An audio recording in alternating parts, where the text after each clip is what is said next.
la dernière, j'ai pas encore commencé l'enregistrement. La dernière des choses que nous avons vues, c'était les grammaires équivalentes. Vous vous rappelez? Donc, le cours en présentiel, je faisais les grammaires. C'est quoi les grammaires? L'idée derrière les grammaires, c'est quoi? Les structures des grammaires, les composants des grammaires. On a vu des exemples. Et le dernier point que nous avons vu, c'était les grammaires équivalentes. Là où nous avons dit que deux grammaires sont équivalentes si elles génèrent le même langage. Et du coup, un langage peut être généré par plusieurs grammaires, mais une grammaire ne génère qu'un seul langage. Nous avons dit tout ça en présentiel. D'accord? Les micros, s'il vous plaît. Les micros, les micros. J'ai un écho. J'ai un écho. Non, non, non, non. Non, il y a un autre. Ok, ok, ok. Il y a Lounas. Lounas. Lounas. Éteins le micro tag, s'il te plaît.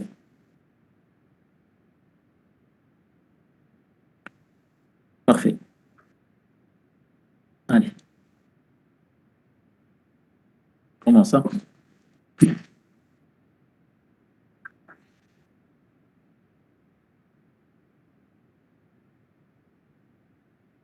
Allez, on commence donc le cours d'aujourd'hui. Donc, on va voir la classification des grammaires.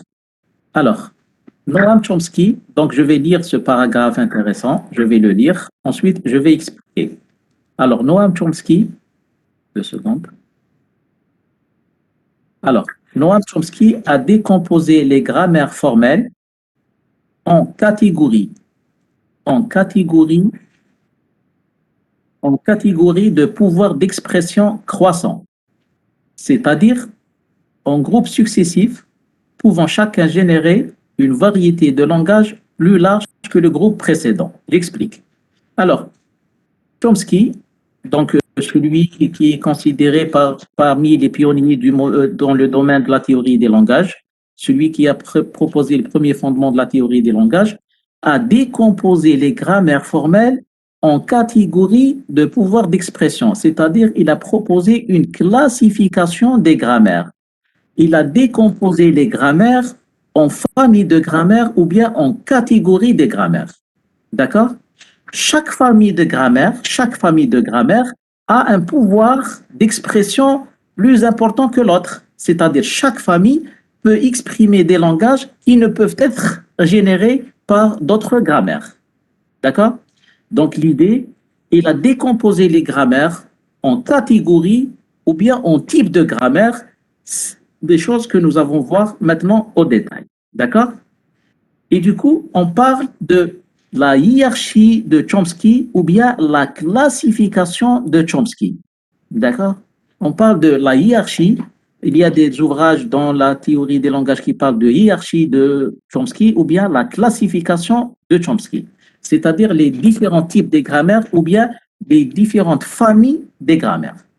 Alors, Chomsky a défini 4 types de grammaire formelle suivant la nature des règles de production des grammaires, c'est-à-dire le critère de la classification ou bien le critère de typage des grammaires se fait selon la forme des productions, la nature des productions. Vous vous rappelez, une grammaire, c'est quoi? C'est TNSP, les terminaux, les non-terminaux, l'axiome et les productions. Donc, cette classification s'est faite par rapport à la forme des productions, par rapport à la structure des productions. D'accord? Donc, on va s'intéresser à la forme des productions et selon la forme des productions, on va classifier les grammaires. Allez, on commence. Le premier type des grammaires qu'on appelle les grammaires de type 3 ou bien les grammaires régulières. On les appelle grammaires de type 3 ou bien les grammaires régulières. Alors, quand est-ce une grammaire irrégulière? Une grammaire GTNSP est de type 3 si et seulement si elle est soit régulière droite, soit régulière gauche. D'accord? On dira qu'elle est régulière si elle est régulière droite ou bien si elle est régulière gauche. Maintenant, c'est quoi régulière droite et c'est quoi régulière gauche? Alors, suivez. Alors, une grammaire régulière droite. On dira qu'une grammaire est régulière droite si toutes les productions dans P sont de la forme A oméga B ou bien A donne oméga, avec A et B appartient à N et oméga appartient à T étoile. Alors, j'explique. Une grammaire est régulière droite si toutes les règles sont de la forme A donne oméga B. A et B appartient à N. Ça veut dire quoi A et B? Ce sont des non-terminaux. A, un seul non-terminal et B, un seul non-terminal parce que ça appartient à N. Et oméga appartient à T étoile. Oméga, ça veut dire quoi? Oméga, c'est une combinaison de terminaux, une suite de terminaux, d'accord? Qui peut être éventuellement vide parce que oméga appartient à T étoile. Donc finalement, le sens de cette production, c'est quoi? Un seul non-terminal donne une suite de terminaux, et oméga, suite de terminaux éventuellement vides, suivi d'un seul non-terminal. D'accord? Un seul non-terminal qui est le A donne une suite de terminaux suivi d'un seul non-terminal. Ou bien, l'autre forme, A donne oméga. A, un seul non-terminal, donne une suite de terminaux. D'accord? S'il te plaît, Manal, éteins le micro. J'ai un effet de... Voilà. S'il y a des problèmes techniques, vous me les envoyez par chat, par message. Alors, je continue. Donc, ou bien un non-terminal, un seul non-terminal donne une suite de terminaux qui peut être éventuellement vide. D'accord? Et pourquoi on dira qu'elle est régulière droite? Parce que le non-terminal qui se trouve ici dans le membre droit se trouve tout à fait à droite. C'est-à-dire il y a des terminaux suivis d'un non-terminal qui se trouve tout à fait à droite. Et c'est pour cette raison qu'on dira que la grammaire est régulière droite. Des exemples? Par exemple, vous avez A donne A A B suivi d'un B. Ici, oméga, c'est A A B. Donc, un seul non-terminal donne une suite de terminaux suivi d'un seul non-terminal. Donc, cette règle, elle est régulière droite. A donne B. D'accord? Cette règle, elle est de quelle forme? De la forme oméga donne B. Mais avec la particularité que oméga ici est égal à epsilon. D'accord? Parce que oméga appartient à T étoile et peut être epsilon. Donc, ici, un non-terminal donne epsilon concaténé à B, si vous voulez, et ça donne B. Donc, AB, celle-là, elle est régulière droite. Cette règle, A donne AA, elle est de la forme A donne oméga. Donc, un seul non-terminal donne une suite de terminaux. Donc, elle est régulière droite. Un autre exemple, A donne epsilon, elle est régulière droite. Pourquoi? Parce qu'elle est de la forme A donne oméga. Donc, vous avez un seul non-terminal ici qui donne epsilon. D'accord? Parce que oméga appartient à T étoile, il peut être epsilon. Donc, toutes ces règles sont des règles régulières droites. D'accord? Donc, une grammaire irrégulière droite, c'est toutes les règles sont soit de la première forme, un seul non-terminal dans une suite de terminaux suivis d'un seul non-terminal, c'est important, ou bien un non-terminal donne une suite de terminaux. Ceci pour la grammaire régulière droite. Maintenant, une grammaire régulière gauche. C'est quoi une grammaire régulière gauche? Alors, une grammaire est dite régulière gauche si toutes les productions dans P sont de la forme A donne B oméga ou bien A donne oméga.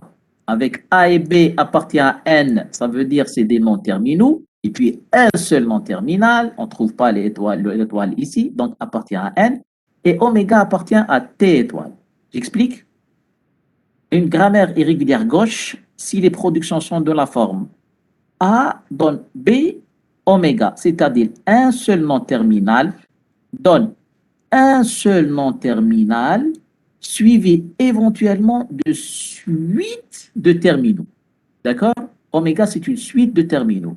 Ici, à la différence de la première grammaire, le nom terminal dans le membre droit se trouve tout à fait à gauche. D'accord? Et ainsi, on dira que la grammaire est régulière gauche. D'accord?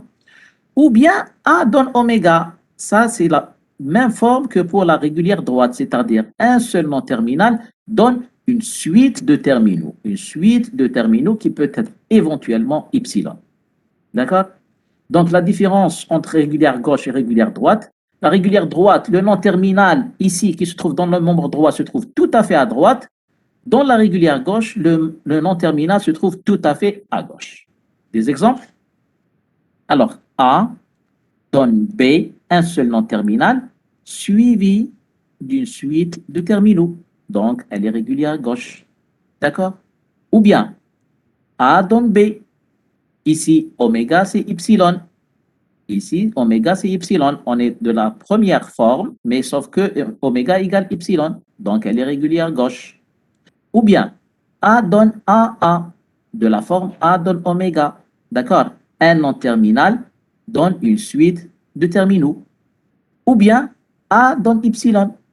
D'accord? A donne epsilon, on est de la forme A donne oméga, parce que oméga, il peut être éventuellement le mot vide. D'accord?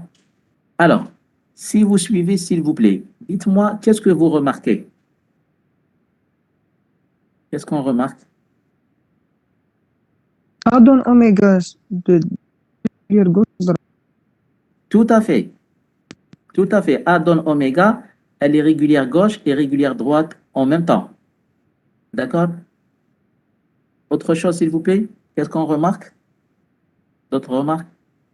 Juste pour vous impliquer. Allez-y. Qu'est-ce qu'on remarque? Par exemple, pour la règle A donne B et A donne AA et A donne epsilon, elles sont quoi? Régulière gauche et droite en même temps. Tout à fait. Elles sont régulières gauche et régulière droite en même temps. Donc, remarque, les trois dernières règles, c'est-à-dire A donne B, A donne AA et A donne epsilon, sont droite et gauche en même temps, d'après la définition. D'accord? Donc, ces trois règles sont régulière gauche et régulière droite en même temps. Par contre, faites très attention, et pour répondre à une question de Marwa, qui m'a posé une question, alors, une grammaire de type 3 ne doit pas contenir en même temps une règle régulière droite et une règle régulière gauche. D'accord? C'est-à-dire une grammaire régulière, soit qu'elle est régulière droite, soit qu'elle est régulière gauche. C'est-à-dire, soit toutes les règles sont régulières droite, soit toutes les règles sont régulières gauche. C'est-à-dire, on ne peut pas trouver des règles qui sont régulières droite et régulières gauche de cette forme-là. D'accord? C'est-à-dire, dans une grammaire, je ne peux pas trouver A donne oméga B qui est régulière droite, et en même temps, je trouve une autre règle de la forme A donne B oméga qui est régulière gauche. Dans ce cas, la grammaire n'est pas régulière. Vous avez compris? Je répète, pour qu'une grammaire soit régulière, il faut qu'elle soit régulière droite ou bien régulière gauche. Il ne faut pas qu'il y ait les deux en même temps. Et pour qu'elle soit régulière droite, il faut que toutes les règles soient régulières droite. Ou pour qu'elle soit régulière gauche, il faut que toutes les règles soient régulières gauche. C'est-à-dire, il ne faut pas qu'il y ait un mélange. S'il y a un mélange quelque part, donc la grammaire ne devient plus régulière. Est-ce que c'est clair pour tout le monde? Est-ce que c'est clair? Des questions? Parfait. Donc, juste pour clôturer cette section, donc une grammaire est dite régulière, elle est de type 3. Si elle est soit régulière gauche, soit régulière droite. Quand est-ce qu'elle est régulière gauche? C'est toutes les règles sont régulières gauche, et quand est-ce qu'elle est régulière droite? C'est toutes les règles qui sont régulières droite. Parfait. Donc, ça, c'est le premier type de grammaire. Alors, dès maintenant, je peux me permettre de vous dire que c'est le type le plus simple et le plus intéressant des grammaires. D'accord? Donc, c'est le type régulier. Donc, c'est les grammaires régulières de type 3. C'est un type très intéressant. Bien sûr, on verra pourquoi par la suite. Alors, deuxième type. Deuxième type des grammaires, on les appelle grammaires de type 2 ou bien les grammaires algébriques. On les appelle grammaires algébriques ou bien grammaire à contexte libre. Ça, c'est la deuxième famille des grammaires. C'est la deuxième catégorie. Alors, juste pour vous motiver un peu, sachez que les langages de programmation que vous connaissez, le C, C++, Java et compagnie, et tous les langages de programmation sont générés par des grammaires algébriques. D'accord? Donc, c'est les grammaires algébriques, les grammaires de type 2 qui génèrent les langages de programmation que vous connaissez. Maintenant, quand est-ce une grammaire est dite algébrique? Une grammaire GTNSP est de type 2, c'est-à-dire elle est algébrique, si et seulement si toutes les productions de P sont de la forme, alors A donne alpha, avec A appartient à N et alpha appartient à T union N étoile. Alors, A appartient à N, c'est quoi? Ça veut dire que A, un seul nom terminal, et alpha appartient à T union N étoile. Ça veut dire quoi ça? C'est une combinaison de terminaux et non terminaux. Toutes les possibilités en combinant les terminaux et les non terminaux. C'est le fameux n'importe quoi que nous avons vu. C'est-à-dire toutes les combinaisons possibles sur terminaux et non terminaux. D'accord? Alors, j'explique. Donc, une grammaire est dite algébrique si les règles sont de la forme A dans alpha, c'est-à-dire le membre gauche de la production, un seul nom terminal, et le membre droit du n'importe quoi. D'accord? Il n'y a pas de restriction telle qu'on l'a vu pour les grammaires régulières. D'accord? C'est-à-dire dans le membre droit, je peux retrouver n'importe quoi, c'est-à-dire des terminaux et non terminaux dans n'importe quel ordre. D'accord? Finalement, la seule condition qu'on impose, c'est sur le membre gauche. Le membre gauche, il faut qu'il soit un seul non terminal. Sinon, le côté droit, ça peut être n'importe quoi.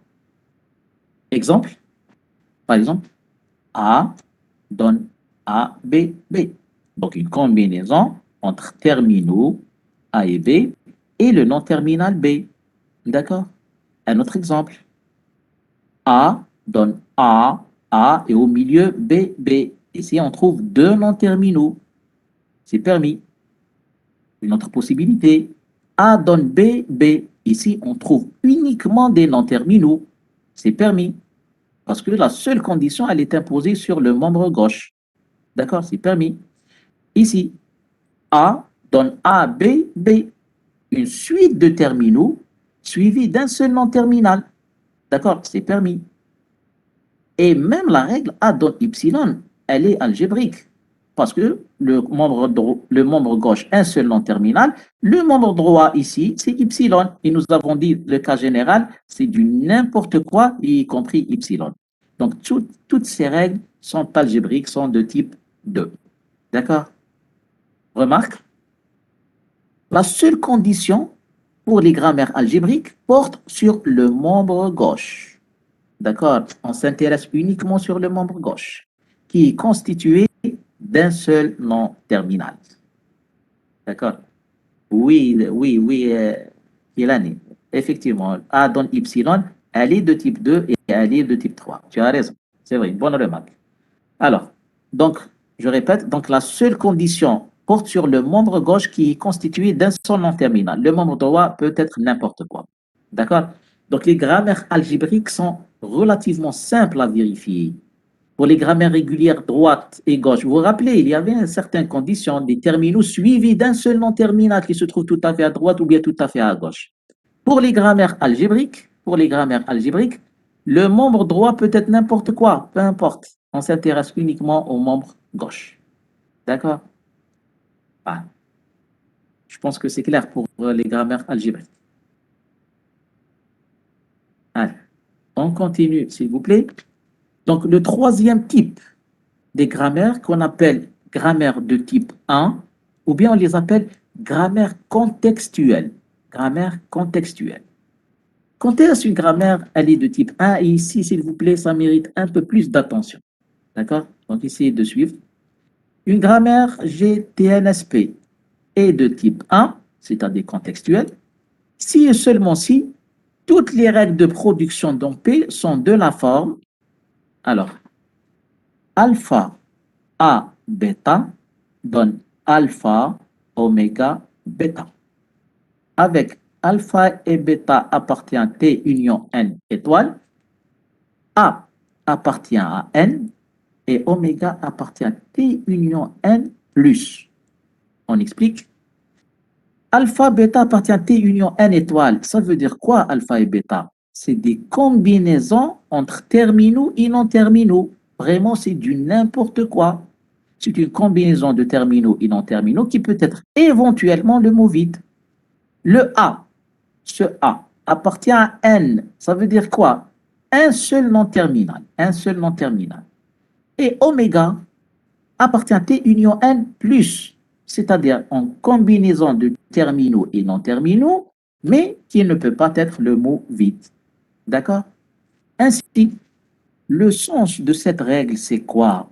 Alors, regardez, alpha A bêta donne alpha oméga bêta. Ce alpha, on le retrouve ici, c'est le même alpha. Ce bêta, je le retrouve ici, c'est le même bêta. Qu'est-ce qui change finalement? C'est le A qui est transformé en oméga, c'est-à-dire c'est A donne oméga. Vous suivez? Et ça veut dire quoi ici le sens? Ça veut dire que A donne oméga lorsqu'il est entre alpha et bêta. Voilà. Donc, lorsque A est entre alpha et bêta, c'est-à-dire son contexte, c'est alpha et bêta. Lorsque A est entre alpha et bêta, et dans le contexte alpha et bêta, il donne oméga. C'est pour cette raison qu'on les appelle les grammaires contextuelles, c'est-à-dire la transformation de A en oméga se fait par rapport au contexte et non pas dans l'absolu. D'accord? On ne peut transformer A en oméga que s'il est entre alpha et bêta. Vous avez compris?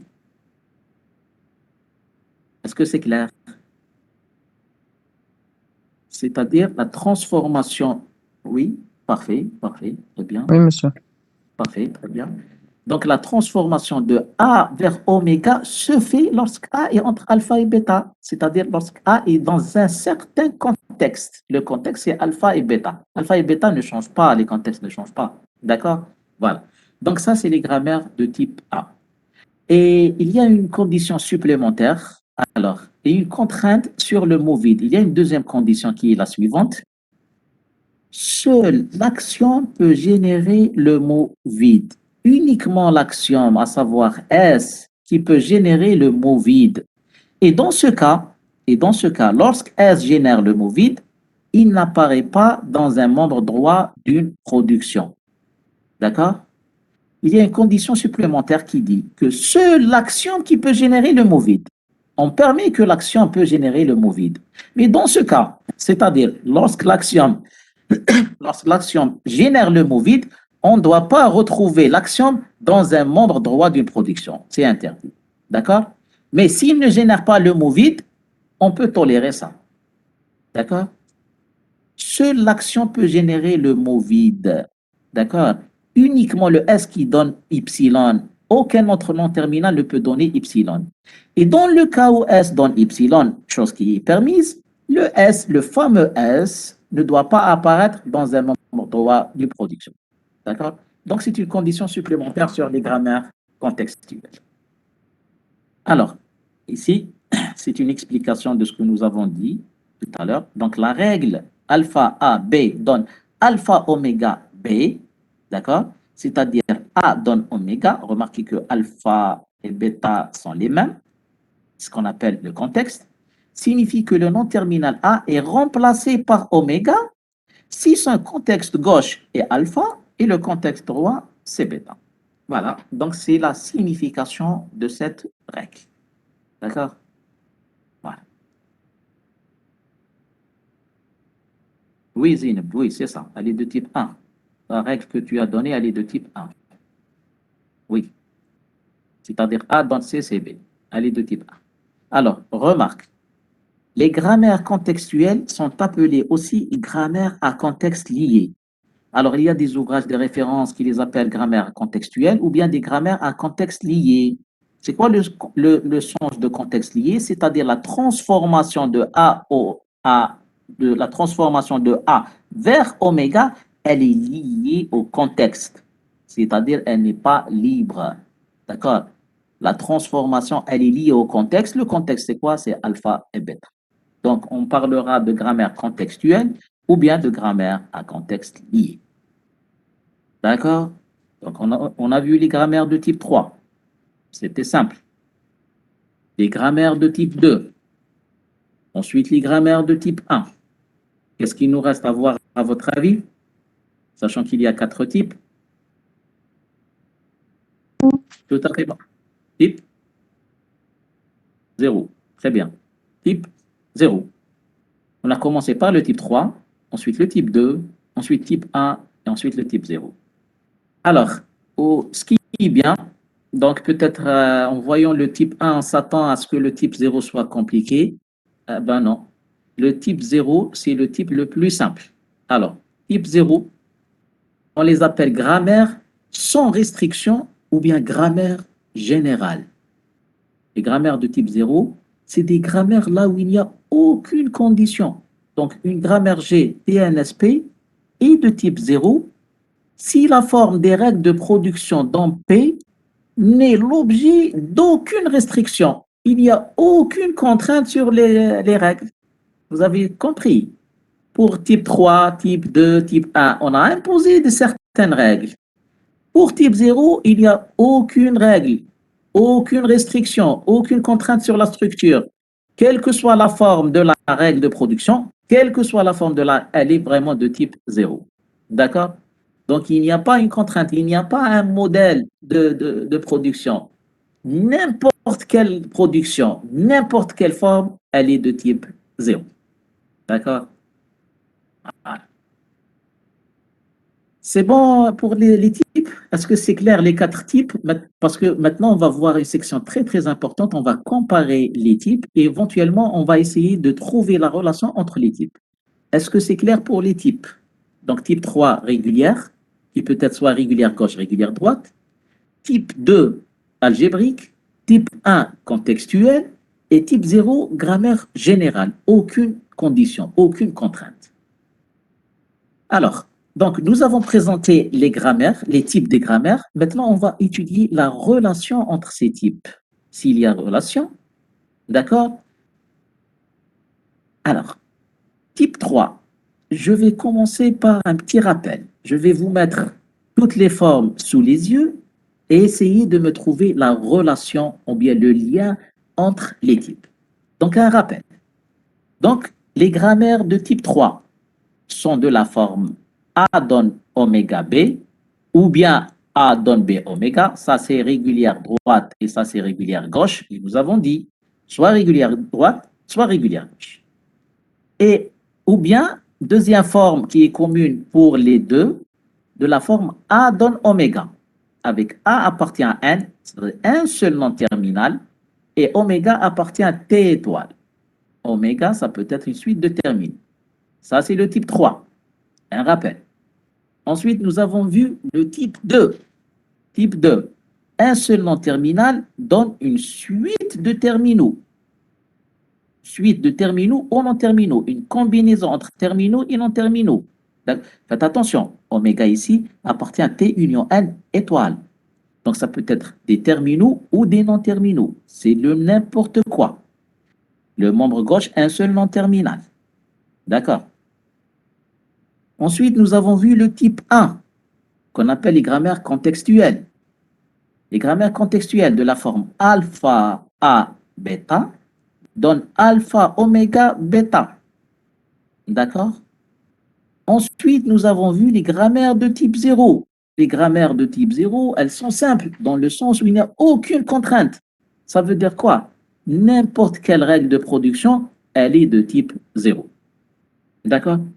Donc ça, c'est les différents types des grammaires, les différentes catégories des grammaires ou bien les différentes familles des grammaires. Maintenant, je vous demande de trouver le lien entre ces grammaires ou bien la relation entre ces grammaires. Essayez de me donner quelques remarques, s'il vous plaît. Première remarque de M. Kilani. Alors, il dit que toutes les grammaires sont de type 0. C'est vrai, puisque type 0, il n'y a aucune contrainte. Donc, chaque règle de type 3, elle est de type 3, mais elle est aussi de type 0. Les règles de type 2, elle est aussi de type 0. Et les règles de type 1 sont aussi de type 0, puisqu'il n'y a aucune condition. C'est vrai, tu as raison. Première remarque, formidable. Donc, toutes les règles sont de type 0. Autre chose. Autre chose, s'il vous plaît? Quelle est la relation entre ces types?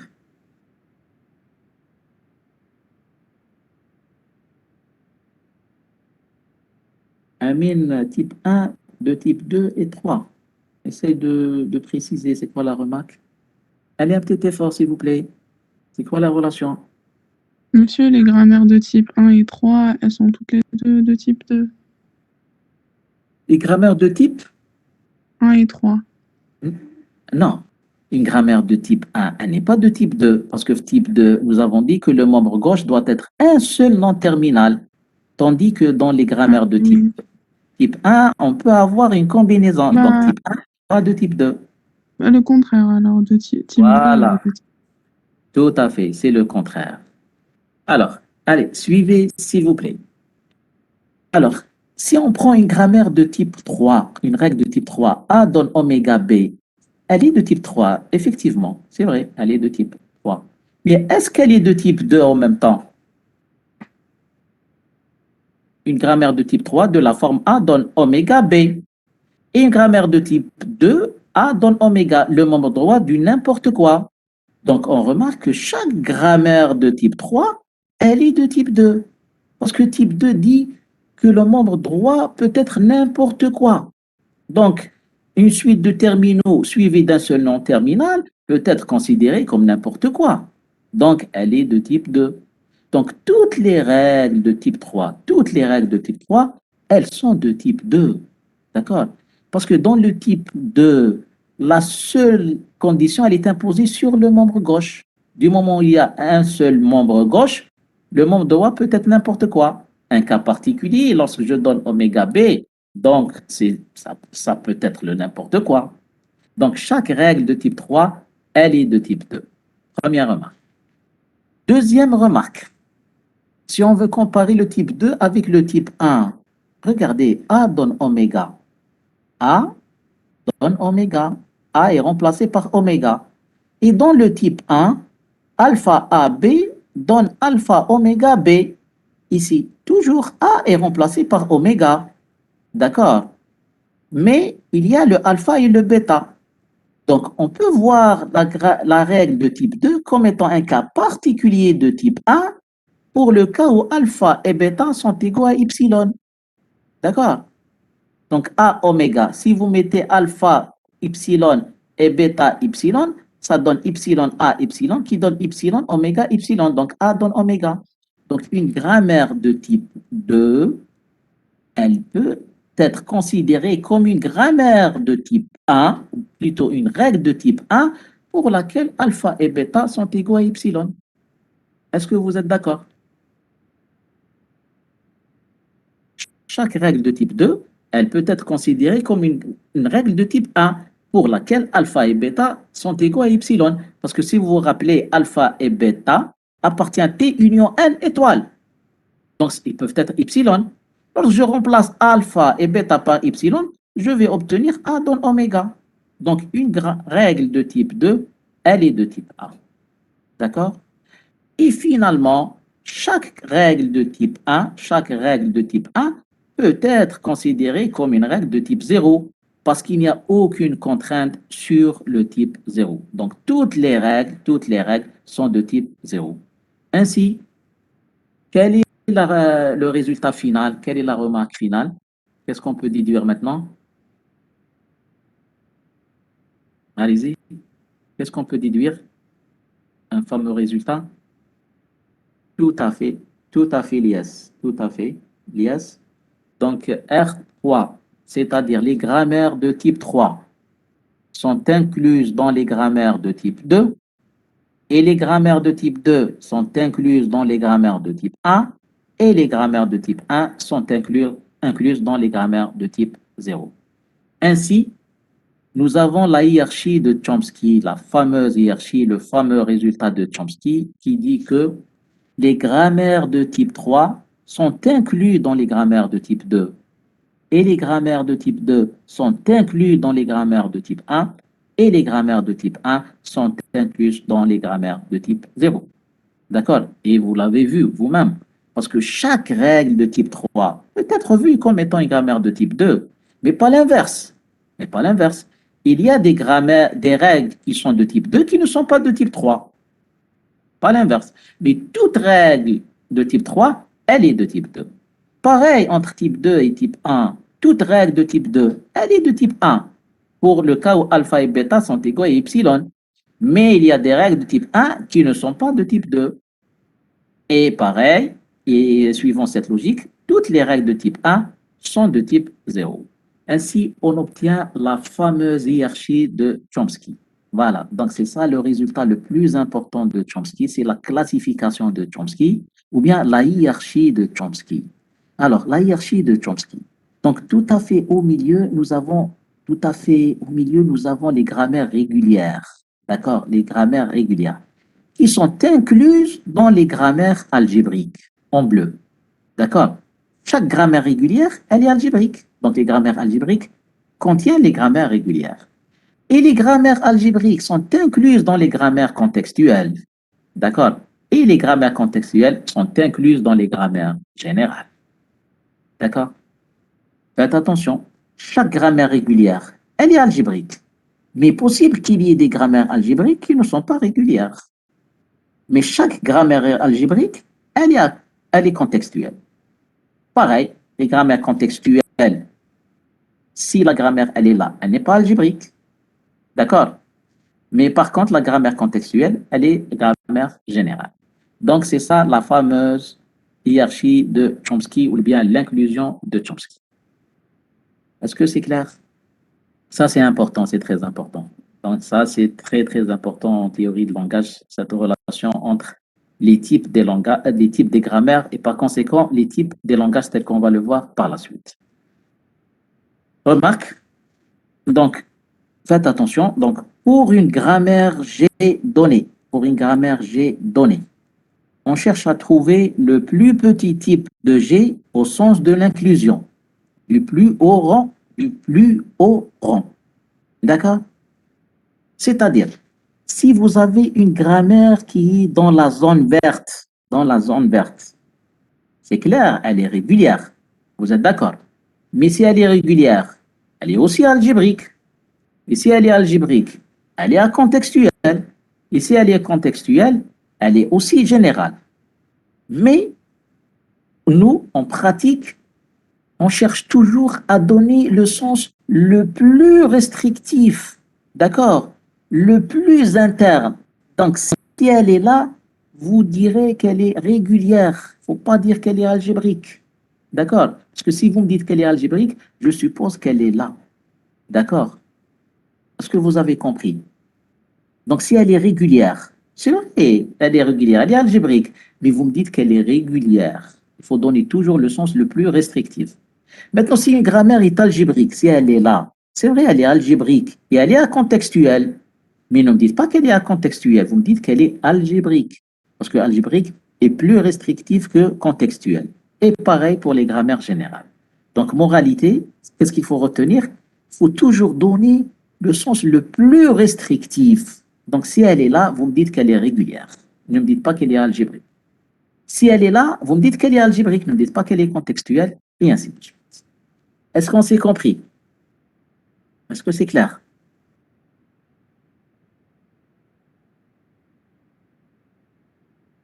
Ok, d'autres, des questions, s'il vous plaît? Lina, c'est bon? D'autres questions? Des questions? Est-ce que vous avez compris la hiérarchie? C'est ça la hiérarchie de Chomsky. Il faut bien la comprendre. Si vous avez des questions, vous pouvez prendre la parole et intervenir, hein, ou bien m'envoyer vos questions par message. C'est bon? C'est clair? S'il vous plaît, monsieur. Oui. Si elle est la grammaire contextuelle, on peut dire c'est une grammaire régulière. Non, non, non. Si elle est contextuelle, ça veut dire qu'elle est là, dans la zone jaune, elle est dans la zone jaune. D'accord? Donc, si elle est contextuelle, ça veut dire qu'elle n'est pas régulière.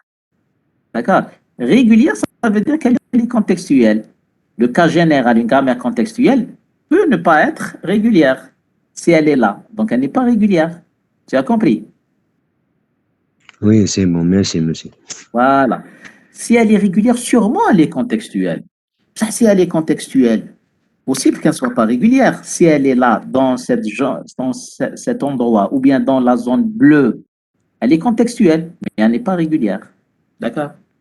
Voilà. Parfait. Allez, on continue, s'il vous plaît. Allez, un exemple. Soit une grammaire G, les terminaux A, B, les non-terminaux SA, l'axiome S, les productions. Alors, les productions. S donne A à S ou bien A, deux règles de production. A donne BBA ou bien BB. D'accord? Alors, quel est le type de cette, plutôt une question pour vous aider, pour vous orienter. Est-ce qu'elle est de type 2, cette grammaire? Est-ce qu'elle est de type 2? Les règles, est-ce qu'elles sont de type 2? Est-ce qu'elles sont algébriques? Est-ce qu'elles sont algébriques? Alors, les grammaires algébriques sont simples à vérifier. Algébrique, on s'intéresse uniquement le membre gauche. Il faut qu'il soit un seul nom terminal. Le membre droit peut être n'importe quoi. D'accord? Donc, toutes ces règles sont algébriques. Pourquoi? Parce que le membre gauche, un seul nom terminal. Et peu importe le membre droit. D'accord? Pour cette règle, le membre gauche, un seul nom terminal.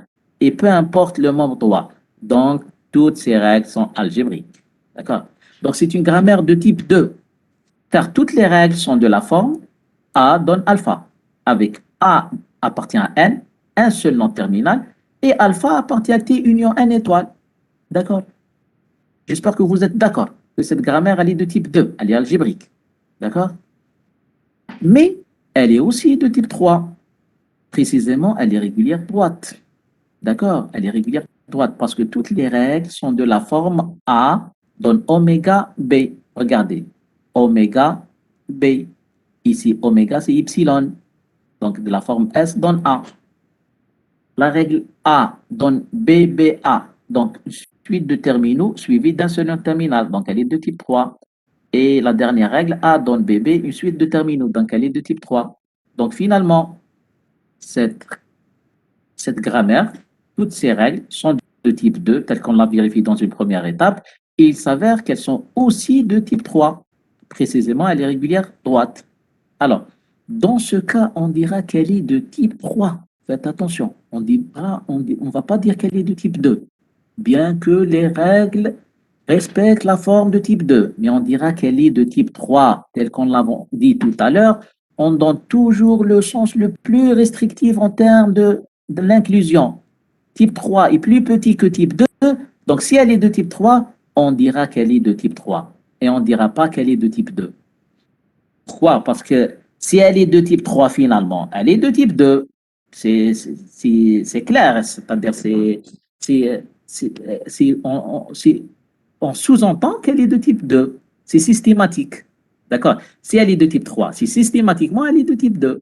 Vous avez compris? C'est pour cette raison qu'on ne dira pas qu'elle est de type 2. Il suffit de dire qu'elle est type 3.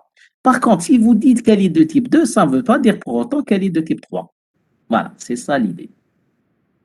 Donc, nous avons vérifié que les règles sont de type 3, donc on dira que la grammaire, elle est de type 3. Pourquoi? Parce que c'est le plus petit type au sens de l'inclusion. On s'intéresse toujours au plus petit type au sens de l'inclusion. On s'intéresse au type 3, ensuite au type 2, ensuite type 1, ensuite type 0. D'accord? On ne va pas dire qu'elle est directement de type 1 ou type 0. On va vérifier tout d'abord si elle est de type 3, ensuite type 2, ensuite type 1, ensuite type 0. Donc, une astuce, étant donné une grammaire G, on vérifie dans l'ordre. Commencez toujours par vérifier est-ce qu'elle est de type 3. D'accord? Ensuite, si elle est de type 3, tant mieux, et ça veut dire qu'elle est de tous les types par la suite. Si elle est de type 3, ça veut dire qu'elle est de type 2, type 1, type 0. Maintenant, si elle n'est pas de type 3, il faut vérifier si elle est de type 2.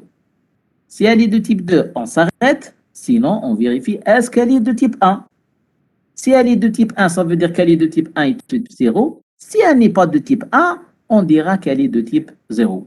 Et on ne va pas s'intéresser directement au type 0, sinon, parce que toutes les grammaires sont de type 0. Parce que si je vous demande le type des grammaires, vous allez me dire qu'elles sont de type 0. Et c'est évident, c'est toutes les règles qui sont de type 0. D'accord? Donc, commencez toujours par le type 3. Vérifie toujours le type 3. Maintenant, si elle n'est pas de type 3, il faut remonter au type 2. Vérifier est-ce qu'elle est de type 2. Si elle n'est pas de type 2, il faut vérifier le type 1. Si elle n'est pas de type 1, donc c'est clair qu'elle est de type 0. Voilà. Alors, maintenant, on va étudier les types des langages. Nous avons vu les types de grammaire, maintenant les types des langages. Alors, les types des Monsieur, langages. Oui, oui. monsieur تقدر تعطينا اكزومبل على تيب زيرو جور ما تكون لا تيب 1 لا 2 لا 3 Oui, voilà la bonne question. Bonne question. Alors, écoute, on va partir de cette forme-là. D'accord?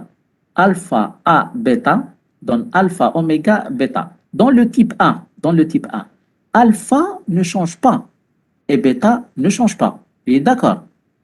Maintenant, si on prend une règle pareille, alpha A bêta donne plutôt alpha 1 A bêta 1 donne alpha 2 oméga bêta 2. D'accord? C'est-à-dire alpha et bêta changent. Donc, elle n'est plus de type 1. Ici, elle n'est pas de type 1, donc elle est de type 0. D'accord, monsieur? Il suffit juste de changer le alpha, parce que dans le type 1, c'est le même alpha qui est là, et c'est le même bêta qui est là. Maintenant, si alpha change, il était alpha 1 devient alpha 2, ou bien bêta 1 devient bêta 2, si le contexte change, elle ne devient plus de type 1. Donc, si elle n'est pas de type 1, donc elle est de type 0. D'accord, monsieur, qui a posé la question? D'accord, merci monsieur.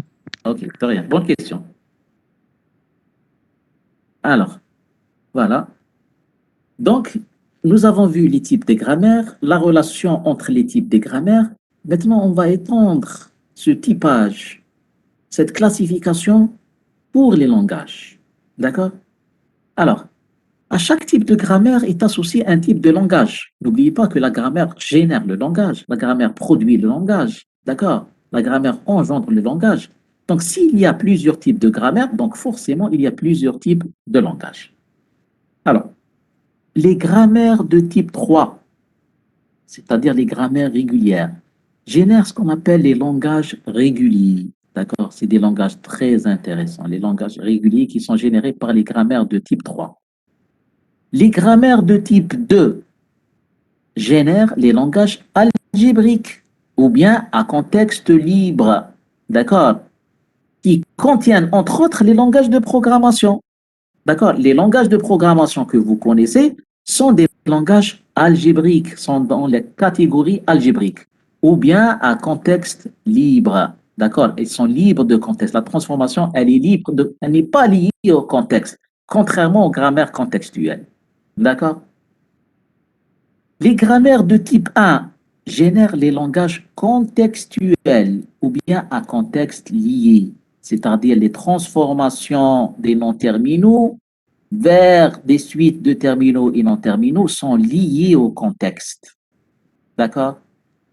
Et les grammaires de type 0 génèrent tous les langages récursivement énumérables ou bien les langages qu'on peut programmer, qu'on peut implémenter.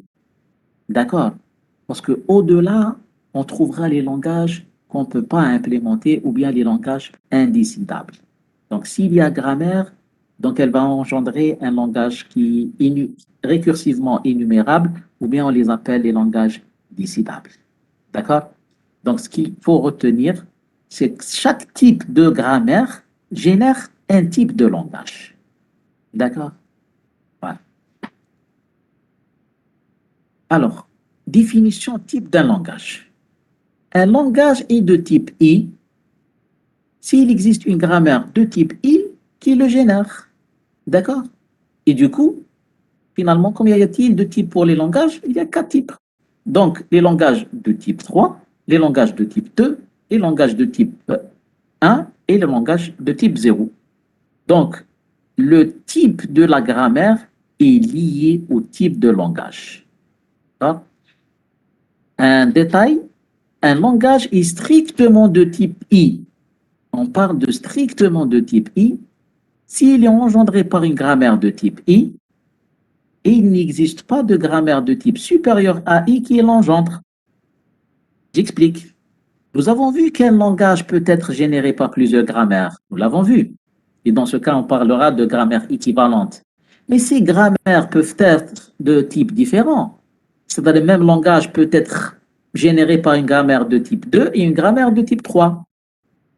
Un même langage peut être généré par une grammaire de type 1 et une grammaire de type 0, et ainsi de suite. On dira qu'un langage est strictement de type I s'il est engendré par une grammaire de type I.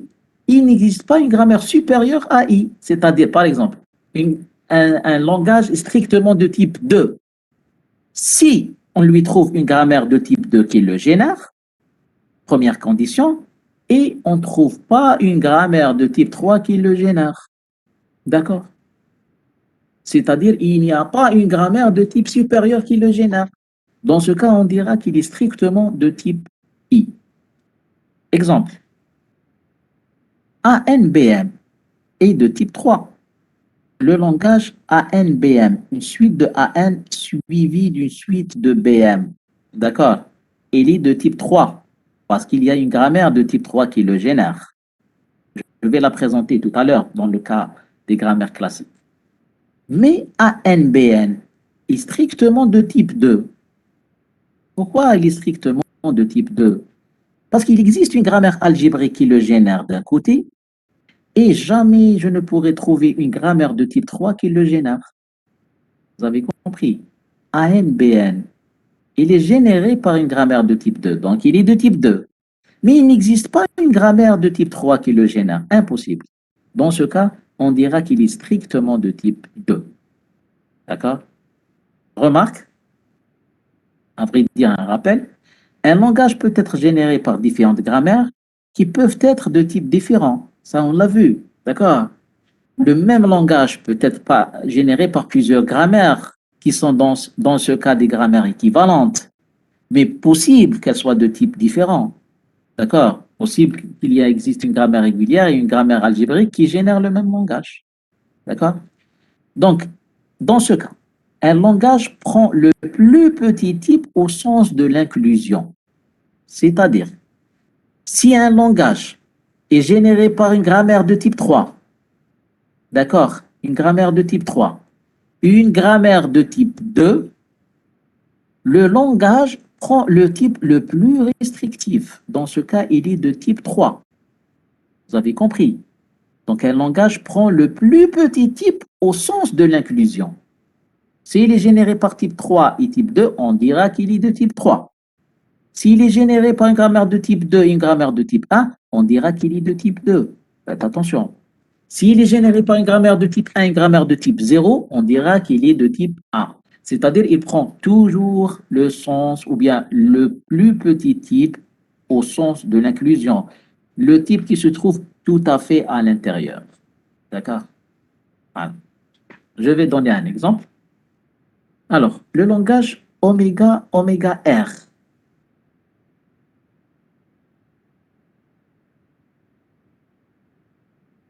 Iman, qu'est-ce que tu n'as pas compris? Quel exemple?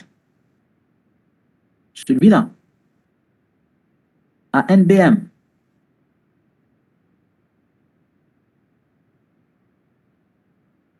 Allô, Iman? Oui, je vais reprendre ça justement. Il y a une section que je vais traiter. Je vais revoir ces deux exemples au détail. Pas de panique. Je vais les reprendre en détail. Justement, c'est des langages classiques, des langages références. Donc, je vais les développer en détail. Je vais les revoir. Alors, un exemple, s'il vous plaît. Soit le langage L1, oméga R, c'est-à-dire un mot suivi de son miroir. D'accord? Oméga R, maintenant un mot concaténé à son miroir. D'accord? L1 est généré par la grammaire suivante. Donc S donne ASA, ou bien BSB, ou bien Y. D'accord? Ça, c'est une grammaire simple. Alors, oméga R, c'est-à-dire chaque caractère tout à fait à gauche ici, lui correspond le même caractère tout à fait à droite.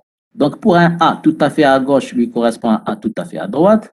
Pour un B tout à fait à gauche, lui correspond un B tout à fait à droite. Et la sortie se fait par Y, tout à fait au milieu, Y.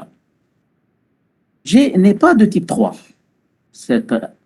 cette grammaire n'est pas de type 3. Pourquoi? Parce que type 3, nous avons dit que c'est une suite de terminaux suivie d'un seul nom terminal. Et après le nom terminal, il n'y a rien. On ne trouve rien. Par contre, ici, ASA, il y a un terminal après le nom terminal. Donc, ce n'est pas une grammaire régulière.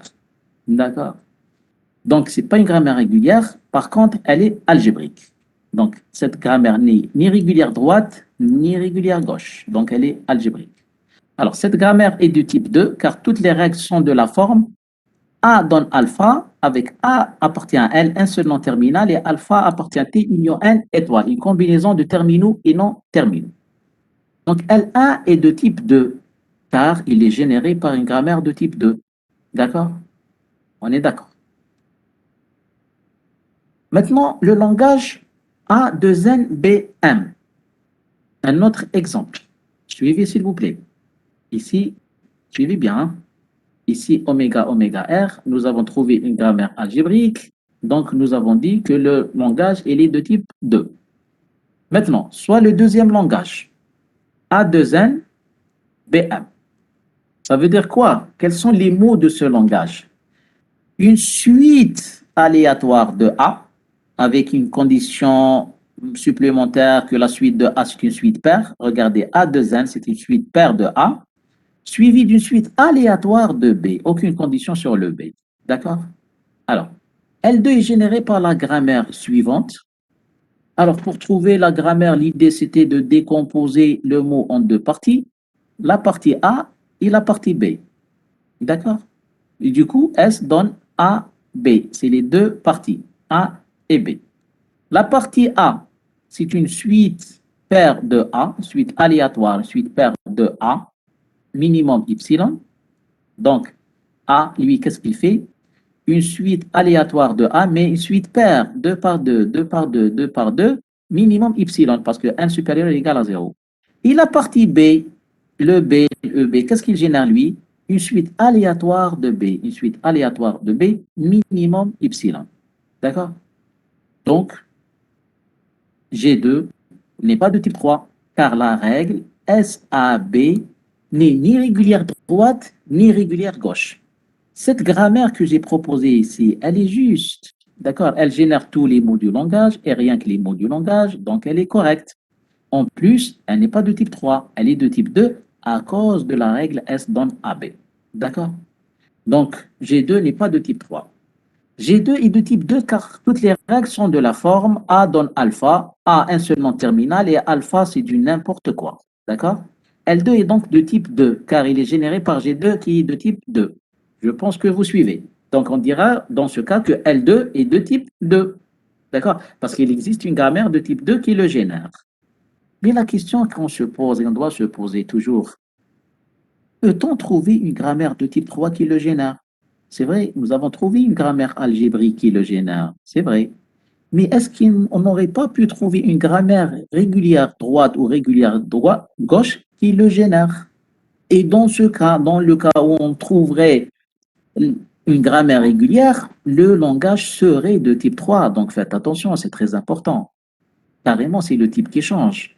Donc la question, peut-on trouver une grammaire de type 3 qui le génère? Allez, on va essayer de travailler. Ce langage, c'est une suite de A suivie d'une suite de B. La première idée, c'était de décomposer le mot en deux parties, d'accord, et de générer chaque partie indépendamment de l'autre. Mais une autre idée serait quoi? Serait de générer la suite de A en premier, dans une première étape de générer la suite de A, et dans une deuxième étape, générer la suite de B. Ainsi, la grammaire serait la suivante. S donne A à S. Donc, S donne A à S. Et ce S donne A à S. Et ce S donne A à S, etc., etc. Donc, je vais générer la suite de A. D'accord? La suite aléatoire de A. Lorsque je terminerai la suite aléatoire de A, je dois commencer la génération des B. Par quoi? Par une autre règle. Donc, S donne B, S donne B, et le B, lui, il va générer la suite aléatoire de B. D'accord? Donc, je vais générer la suite de A, ensuite la suite de B. Mais cette grammaire, elle est de type 3. D'accord? Elle est régulière droite. Parce que le nom terminal donne une suite de terminaux suivis d'un seul nom terminal. Donc, elle est régulière droite. Toutes les règles sont de la forme A donne oméga B ou A donne oméga B. Donc, elle est de type 3. Donc, la grammaire G3 génère le langage L2. Donc, conclusion. Le langage L2, tout à l'heure, nous avons trouvé qu'il est de type 2 parce qu'il y a une grammaire G2 qui le génère. Et maintenant, on dit que le L2 est de type 3 parce qu'il y a une grammaire régulière qui le génère. Alors, dans ce cas, on dira que L2 est de type 3 et non pas de type 2. S'il existe une grammaire de type 3, c'est elle qui l'emporte. D'accord? On s'intéresse toujours au type le plus restrictif en termes d'inclusion. Entre type 3 et type 2, c'est type 3 qui l'emporte. Entre type 2 et type 1, c'est type 2 qui l'emporte, et ainsi de suite. Donc, L2 est de type 3. C'est le plus petit type au sens de l'inclusion. Donc, L2 est strictement de type 3. D'accord? Parce qu'il n'y a pas le type 4. Alors, étant donné un langage L, on cherche toujours à déterminer le type le plus petit au sens de l'inclusion. Donc, faites attention et suivez bien ce résultat. Ce résultat doit être souligné en rouge, pas en jaune. D'accord? À chaque fois qu'on essaye de trouver un type d'un langage, on essaye toujours de trouver le sens le plus restrictif. D'accord? C'est-à-dire, on cherche toujours les grammaires de type de plus haut rang. On cherche toujours à trouver une grammaire de type 3. L'idéal, et on aimerait bien avoir une grammaire de type 3. S'il existe une grammaire de type 3, donc le langage n'est pas de type 3, on remonte au type 2. D'accord? Maintenant, j'aimerais bien avoir une grammaire de type 2. À défaut, je vais remonter le type 1 et ainsi de suite. Donc, on cherche toujours à déterminer le type le plus petit au sens de l'inclusion. C'est-à-dire, je cherche à voir le régulier, à vérifier est-ce qu'il est régulier, d'accord? Ensuite, on passera le type algébrique, on passera par la suite au type contextuel et le type général, on le laissera tout à fait à la fin. D'accord? Voilà. D'accord? Est-ce que c'est clair, mes amis, jusqu'à maintenant? Est-ce que c'est clair? D'accord, parfait, parfait.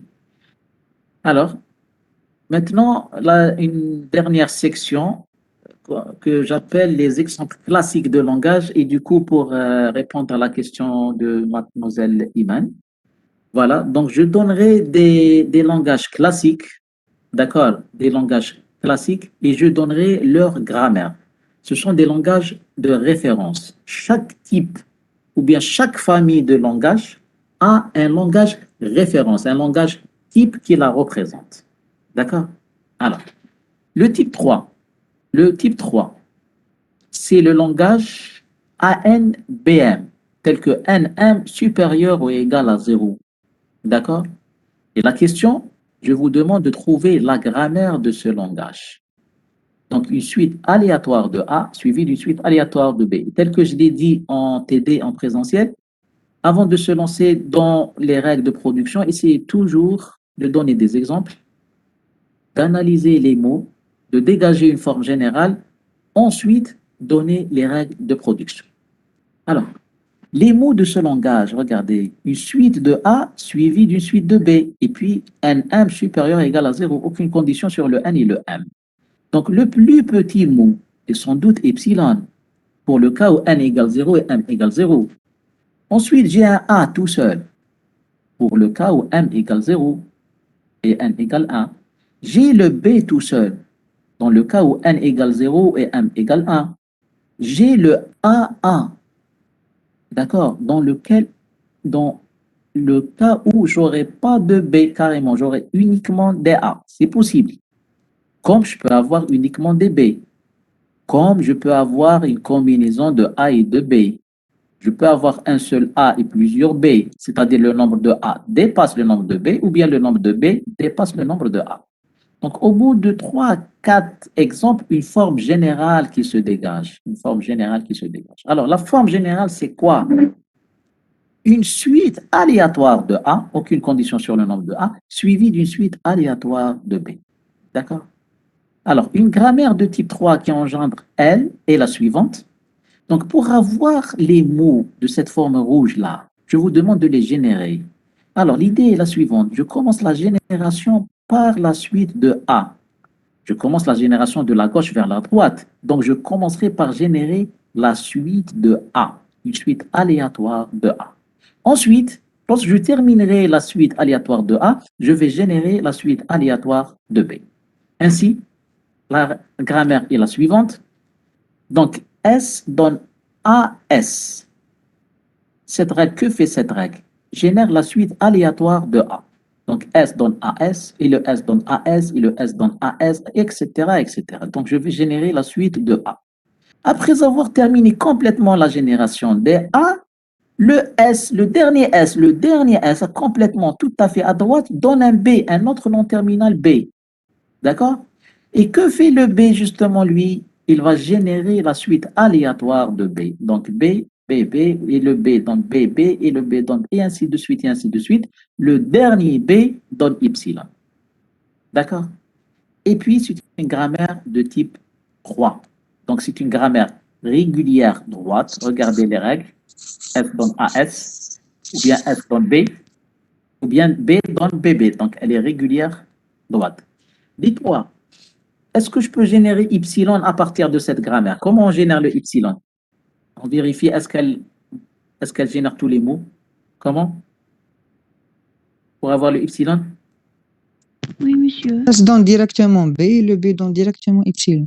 Voilà, tout à fait. S donne B, directement B, parce qu'on n'est pas obligé de passer par AS. Mais nous l'avons dit. D'accord? Je ne suis pas obligé de passer par AS. Si je veux générer le Y, alors j'irai de S vers B et le B donne Y. Si je veux générer uniquement les A, donc S donne AS, AS, AS, ensuite le S donne B et le B donne Y. Je n'aurai pas de B. Si je veux générer uniquement les B, donc le S donne B et le B donne une suite de B et la sortie se fait par Y, je pourrais avoir uniquement des B. Si je veux générer une suite de A suivie d'une suite de B, A, S, ensuite le B pour générer la suite de B. Mais avec cette grammaire, j'aurai jamais les B avant les A. Jamais. D'accord? Parce que la génération se fait en séquentiel. Je génère la suite de A, ensuite la suite de B. D'accord? Ça, c'est pour le type 3. Donc ça, c'est le langage par excellence de type 3. Alors, le type 2. Le langage par excellence de type 2, c'est quoi? C'est ANBN. Faites attention, ici ANBM et ici ANBN.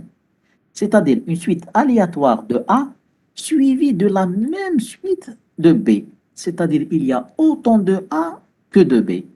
Donc, l'idée, c'est quoi? Pour chaque A, il y a un B. D'accord? Pour chaque A, il y a un B. Alors, le plus petit mot, c'est Y. Parce que 1 supérieur à égal à 0, je peux avoir Y. Ensuite, pour n égale 1, j'aurai AB. Pour n égale 2, j'aurai AA, BB. Pour n égale 3, j'aurai A3, B3. Et ainsi de suite, et ainsi de suite. Il y a autant de A que de B. La forme générale, une suite aléatoire de A, n'importe quelle suite aléatoire de A, mais suivie de la même suite de B. Autant de B que de A. Alors, pour avoir cette égalité, pour avoir autant de A que de B, donc l'idée c'est quoi? C'est de générer pour chaque A, essayer de voir la relation. Donc, pour chaque A, il y a un B. Pour chaque A, il y a un B. Pour chaque A, il y a un B. Et le dernier A, voilà son B. Donc, pour chaque A, il y a un B. Donc, la grammaire qui génère, donc les terminaux c'est AB, non terminaux un seul qui est l'action, et les règles de production, pour chaque A tout à fait à gauche, il existe un B tout à fait à droite. Donc S donne ASB, et le S du milieu donne ASB, et le S du milieu donne ASB, et ainsi de suite, et ainsi de suite. Le dernier S donne Y. D'accord? Maintenant, si je veux avoir Y directement, donc S donne Y, et j'aurai mon Y. Donc ça, c'est une grammaire de type 2. D'accord? Donc c'est une grammaire de type 2 qui génère le langage ANBN. D'accord? Est-ce que c'est clair pour la demoiselle qui a posé la question tout à l'heure?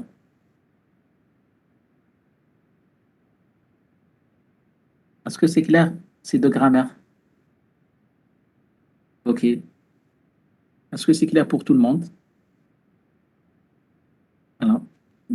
Voilà. Donc ça c'est la grammaire par excellence de type 3 et ça c'est la grammaire par excellence de type 2. Allez, on avance. Maintenant, on va étudier la relation, juste à titre d'information, la relation entre langage et automate, parce que par la suite, il y a une section très importante qui nous attend. Le prochain chapitre, Inch'Allah, c'est le chapitre des automates. Alors, puisqu'il y a plusieurs types de langage, certainement, il y a plusieurs types d'automates. Donc, les automates reconnaissent les langages. Le rôle des automates, tel qu'on va le voir par la suite, hein, on va développer ça en détail par la suite.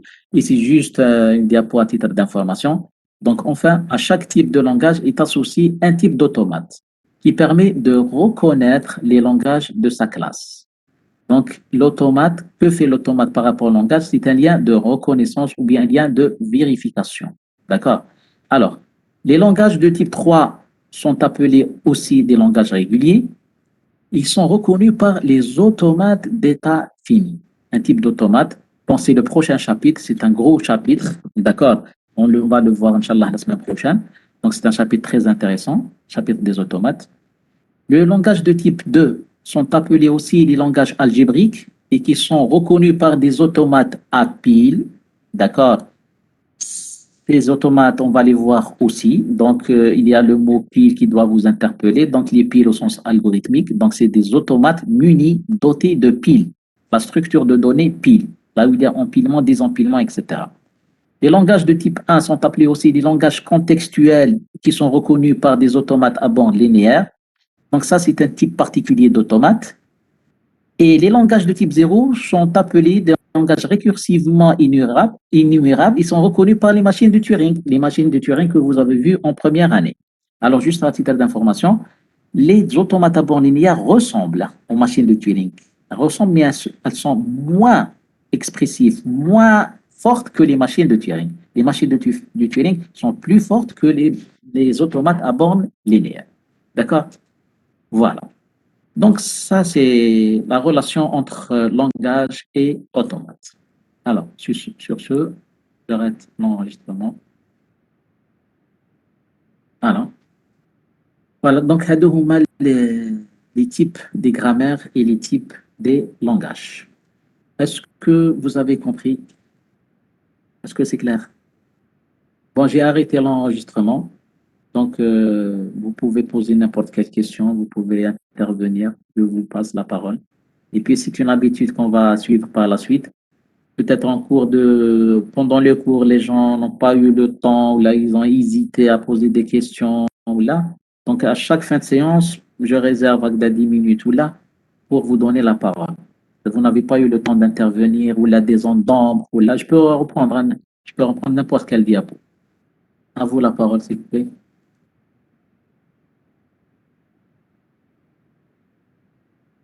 Allez-y.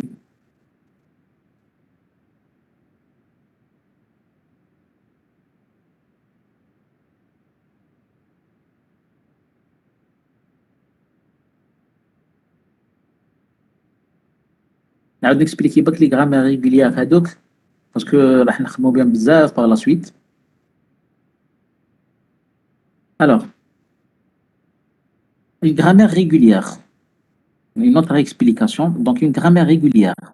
لازم le membre gauche, il connaît un seul nom terminal. Un seul nom terminal. Le membre droit, il connaît suite de terminaux. معليش يكون suite de terminaux suivi d'un seul nom terminal. D'accord? Et après le nom terminal, il n'y a rien. هنايا ما لازم يبقى والو nom terminal. D'accord? Il faudrait que le nom terminal هذا soit le dernier. D'accord?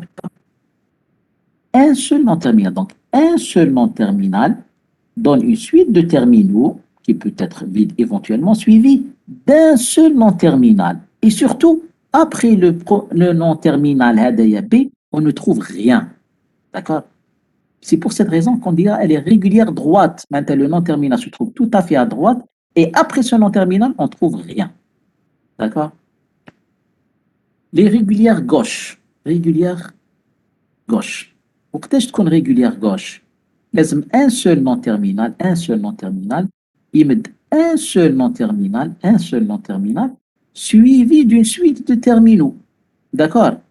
Mais avant le nom terminal, il n'y a d'accord? Il n'y a rien, d'accord? C'est pour cette raison qu'on dira qu'elle est régulière gauche, c'est-à-dire le nom terminal se trouve tout à fait à gauche. D'accord? Vous avez compris? Voilà.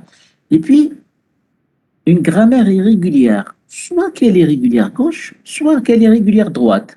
معناتها لو كان une grammaire تلقاو فيها شويه لي برودكسيون هكذا هذه لي ريغولير droite وتلقاو فيها شويه لي ريغل هكذا هذه لي ريغولير gauche معناتها شويه ريغولير gauche وشويه ريغولير droite معناتها اني ني ريغولير gauche ني ريغولير droite اني با ريغولير du tout d'accord وكان سوا ريغولير لازم يكونوا كامل ريغولير gauche ولا كامل ريغولير droite d'accord هذا سي important وثاني autre chose est-ce que vous l'avez bien capté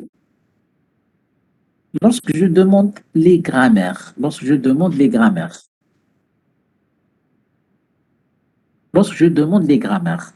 pour un langage, d'accord, il faut donner le plus petit type au sens de l'inclusion, c'est-à-dire il faut me donner la grammaire du plus petit type.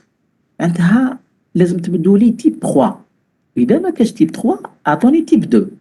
Alors, sachez que, je ne sais pas ce que je l'ai dit tout à l'heure ou là, mais c'est important, hein, suivez bien, je vais vous dire. En présence d'une grammaire de type 2, plutôt, en présence d'une grammaire de type 3, une grammaire de type 2 devient fausse. لو كان un langage عنده une grammaire de type 3 وانتم تمدوا لي une grammaire de type 2 qui le génère, elle est considérée comme étant fausse. Est-ce que vous avez compris? C'est-à-dire, لازم تمدوا لي la grammaire du type le plus restrictif en termes de l'inclusion. En présence d'une grammaire de type 3, une grammaire de type 2 devient fausse. En présence d'une grammaire de type 2, une grammaire de type 1 devient fausse. Et en présence d'une grammaire de type 1, une grammaire de type 0 devient fausse. Est-ce que vous avez compris?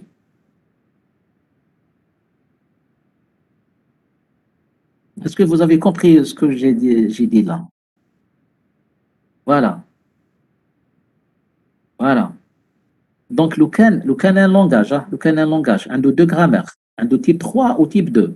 On te met les type 2, bien qu'elle est juste, c'est-à-dire elle génère tous les mots du langage, et rien que les mots du langage, elle est considérée comme étant fausse. Mais vous avez une grammaire de type 3. C'est-à-dire, si vous me donnez une grammaire de type 2, ça veut dire que malgré tout, je suis une grammaire de type 3, ça veut dire qu'une grammaire de type 3 n'existe pas. Donc faites attention. Donc à chaque fois, on me dit comme langage, essayez de donner une grammaire de type 3. Essayez toujours de commencer avec les grammaires de type 3. إذا ما لقيتوش type 3 نروحوا le type 2. D'accord? نقراو واحد الميساج بعثته mademoiselle Zineb. Donc si un axiome est régulier gauche et un autre axiome du même langage est régulier droite, alors la grammaire n'est pas de type 3. Non, voilà. ماشي l'axiome Zineb un non terminal. ماشي غير شرط l'axiome, un non terminal d'une manière générale. Et إذا كان non terminal يمد لك وحده régulière gauche وواحده أخرى يمد لك régulière droite, donc la grammaire elle n'est ni régulière droite ni régulière gauche. Voilà. C'est bon, mademoiselle. Voilà. Donc je reviens à l'histoire des grammaires. Faites attention. En présence d'une grammaire de type 3, une grammaire de type 2 devient fausse. هذاك le langage. هذا le langage هذايا. هذا le langage. خلقنا له deux grammaires, vous vous rappelez? هذه la grammaire de type 2 ولقينا له une grammaire de type 1. هذه la grammaire de type 2, elle est juste. Elle est juste dans le sens, elle génère tous les mots du langage et rien que les mots du langage. D'accord? Mais puisqu'il existe une grammaire de type 3, une grammaire régulière qui le génère, donc elle devient fausse. Donc si vous me donnez la grammaire, elle peut être considérée comme étant fausse. Donc il faut me donner plutôt l'autre grammaire. D'accord? Voilà. Oui, elle est de type 3. Il le génère, donc parfait. On a une grammaire de type 3, donc on ne va pas se poser la question, donc c'est la meilleure grammaire. D'accord? Des questions, s'il vous plaît?